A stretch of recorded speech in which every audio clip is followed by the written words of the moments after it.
Eu vi aqui, né? O Eric, professor universitário.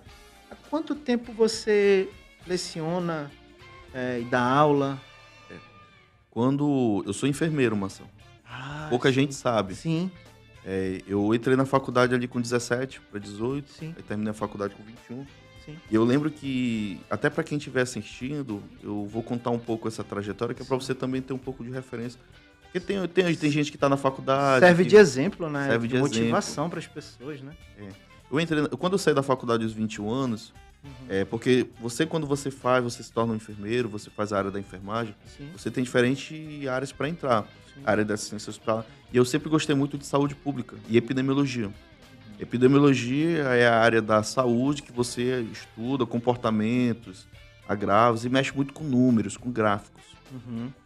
E eu comecei a dar aula na Uninorte ali, eu acho que com 21 anos e meio, 22 anos. Nossa, Quando eu comecei a dar aula, muito cedo, né? eu me apaixonei por dar aula. A área da docência para mim, tanto é que eu nunca fui para a área hospitalar, eu sempre fui para a área de pesquisa e docência. Uhum. Pesquisa e docência.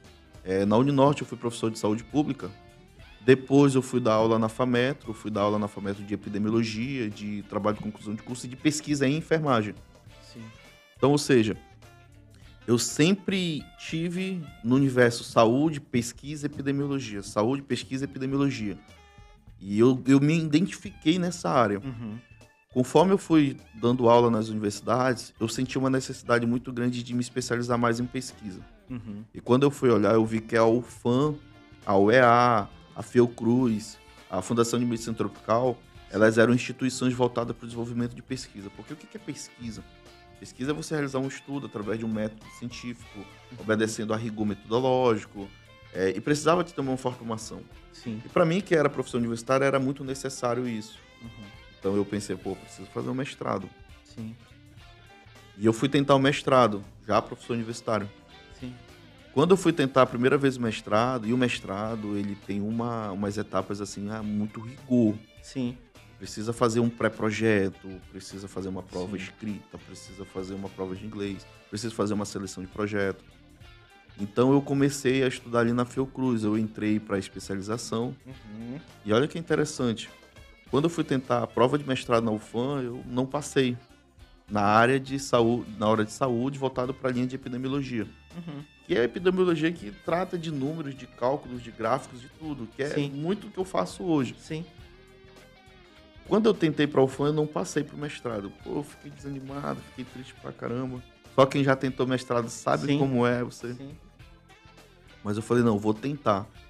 E uma coisa que eu sou, Marcelo, eu corro atrás assim de uma forma, quando eu foco numa coisa, eu fico vidrado naquilo até. E aí eu tentei o mestrado da Fiocruz e eu consegui passar. E aí eu fiz 2 anos de mestrado, só que quando eu fui fazer o meu mestrado, eu tive um baque financeiro muito grande. Uhum. Porque quando eu fui fazer o meu mestrado, eu disse, olha, para mim fazer um bom mestrado, eu vou me dedicar 100% pro meu mestrado. Eu parei de dar aula nas universidades. Sim. E E era a tua fonte de renda na época? Era a minha né? fonte de renda e eu já tinha o Elias, a Thalita, a Sim. minha esposa.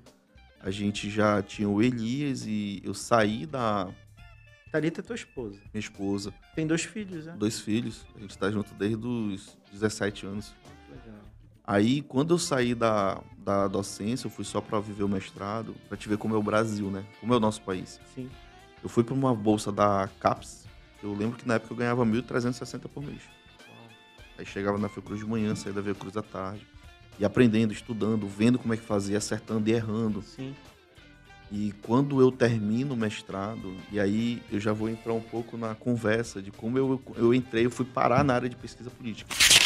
Qual foi o erro que aconteceu muito aqui no estado do Amazonas? Outras pessoas de institutos, né? Você não precisa nem falar nome. Sim, claro. Pessoas de institutos de pesquisa Sim, que sim. começaram a atuar primeiro, que Sim. começaram a atuar antes, tentaram criar aquela figura mística. Ah, é um bruxo, é um cara que prevê o futuro. Não é bola de cristal, não existe isso. O que existe é método científico, é Sim. cálculo probabilístico. Sim. Você faz um estudo, você encontra dentro daquele estudo uma previsão do que vai acontecer e você publica. Uhum. Então, assim, até mesmo se tu prestar bem atenção, eu nunca gostei de fazer o nome Eric Barbosa. Ah, o Eric, eu nunca. Eu sempre trabalhei para crescer o nome da minha empresa. Tanto é Sim. que é mais fácil você encontrar as pessoas que conhecem a Pontual Pesquisa do que conhecer o Eric. Uhum. As pessoas conhecem mais a pontual.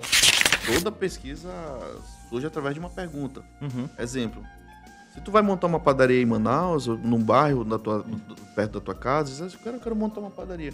Qual o perfil desse pessoal aqui? Qual a frequência que eles compram um pão? Qual é a média do preço do pão que eles querem pagar? Qual a quantidade de pão que geralmente eles compram por dia? Então, por exemplo, numa pesquisa dessa, você vai pesquisar aquela área. Sim. As pessoas que moram próximo, quantas pessoas dentro da residência. Sim. Você compra pão, você não tem o hábito de comprar pão. Tem pessoas que têm o hábito de comprar o pão no caminho de casa, dentro de uma padaria a caminho. Outras não, eu tenho o hábito de comprar pão. Então, tudo isso gera uma riqueza de dados. E isso a gente chama de inteligência de dados. São respostas, dados que a gente vai produzir estratégias para a gente conduzir de diversas formas, diversos planos que a gente vai ter que fazer. A pesquisa eleitoral, a gente bate fotografias. Ou seja, como é que tá a eleição hoje? Tá desse jeito. Como é que tá a eleição amanhã? Tá desse jeito. Como é que vai estar a eleição depois de amanhã? Dentro de uma margem de erro pode estar acontecendo isso. Entendi.